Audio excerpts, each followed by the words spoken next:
Dear student, welcome in this last part of chapter 4 of the gas carrier handling, where we'll discuss some auxiliary systems, but that will go very fast since most of that you have seen in the course of Captain de Bare, like the IG system. What the hell could I add to this fantastic explanation of Captain de Bare? Nothing.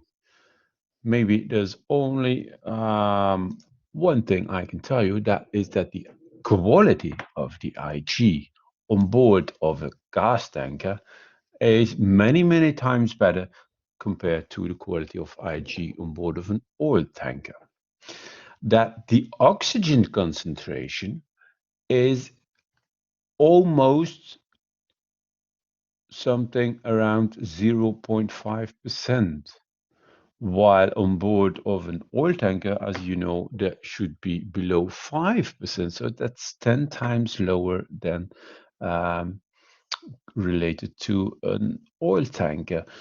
But also the remaining sulfur and so on is much less compared to an oil tanker. So you just keep in mind that the quality of IG on board of a gas tanker is much better. The system, the principal system of working of the IG installation is exactly the same. The fuel we use is better.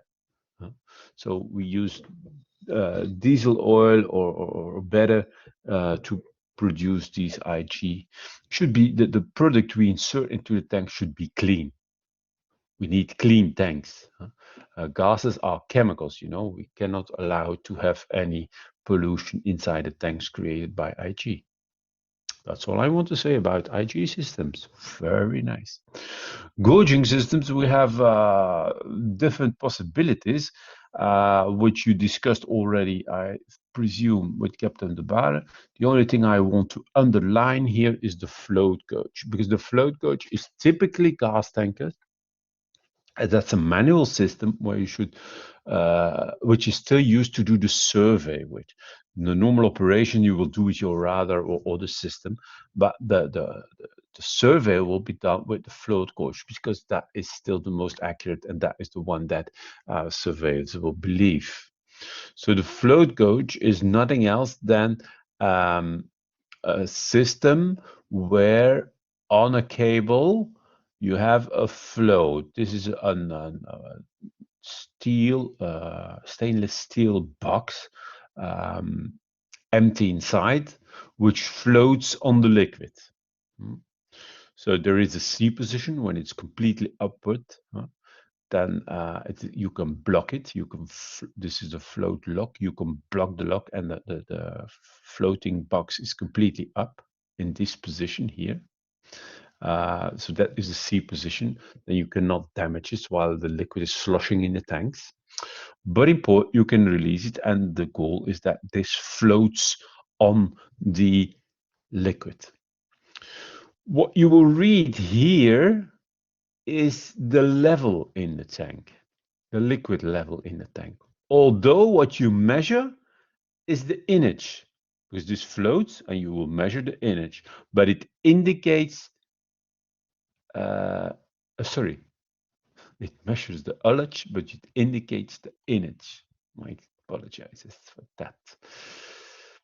So what you measure is the ullage, but it indicates the inch. Freely floating on the liquid. A lot of corrections on it, and that will be discussed in the labs again. But the advantage of this is that it's accurate and that you can replace it even when the tank is still under gas. So then you bring it to the C position, you close this valve, and you can dismantle it and repair or place a spare one if you have one. That is the advantage of this system, which you cannot do with a radar or so. Okay, other systems like the nitrogen bubbler gauge is not advised for gas tankers because you will have a lot of nitrogen into your vapor phase, and This should be separated again in the liquefaction plant, of course. So this is most time used for ballast systems, but then with normal air, of course. Differential pressure gauge, if sufficiently accurate, it can be used. Capacitance gauge, same thing. And then the ultrasonic gauge, but I presume you've seen that also with Captain Bar. Pressure monitoring. Pressure monitoring is an important one since pressure is a very important one for the tanks especially. So on the tanks, on the pressure monitoring, there should be a pre-alarm and an alarm. Pre-alarm is just to warn you, watch out, you have a high pressure in the tanks. You should act accordingly and try to decrease that pressure. So act that the pressure will decrease. On the alarm, that means that you have an alarm on the a high alarm on the pressure, and that your PV valve, your sorry, not PV valve, your safety valves possibly can open, which is to avoid, as we discussed before. And of course, you have a lot of pressure systems on the pressure indications on the lines. On all liquid and vapor lines, you will have a system of pressure monitoring. As well on the hold spaces. Also there you will have alarms of low and high pressure.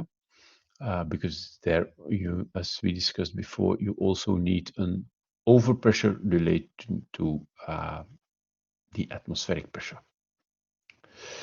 Temperature monitoring, also a very important one, so that you can follow up the temperature in your tanks especially, but also at a manifold and in the lines. That's logic, but especially in the tanks. So IMO requests at least 2 devices for indicating cargo temperature, but normally you will find more. A minimum on all the ships is 5, but these days you have a lot of temperature. Temperature is not very expensive instrument, so you'll have a lot of temperature indicating the temperature in your tanks. You have at least 1 cargo tank hull temperature in the sump. This is just to indicate whether in the sump you have liquid or vapors. If you see that the boiling temperature, you know there's liquid. If it's above boiling temperature, you know that your tank is liquid free with this thermometer. A bottom thermometer, mid, top, and then a tank dome. This is always in the vapor, so this is always an indication for your vapor temperature. This is very important for your survey, the temperature at the different levels, because it will give you, or you will calculate based on these results, you will calculate your liquid temperature and your vapor temperature, as we will do in the labs. Custody transfer system. This is a system which is only present on board of LNG vessels, since it will give you the quality of the LNG mixture. We discussed before that LNG is a mixture, and the quality, the amount of energy transferred is depending on the composition of the LNG. So what you receive from shore is measured, the composition, so much methane inside, so much percentage of methane inside, so much percentage of ethane, propane, butane inside this LNG. But what will you consume during the voyage? That is mainly methane. So the concentration of methane during the voyage will decrease. That means that the amount of energy transferred will decrease, because methane is the most important element in this LNG. So, for example, you will start the voyage with a methane content of 95%, and you will arrive with a methane content of 92%, because you consumed mainly methane. The difference in quality is, of course, for the account of the ship owner, because he consumed the methane, or she consumed the methane. And further on, this system, after identification of the components, it allows you to sell the cargo by heat value. You say, we have LNG with that quality on board, you want to buy it? But of course, only for LNG, not for the other ones. So that was everything for chapter 4. Thank you for your attention and hope to see you soon in one of the next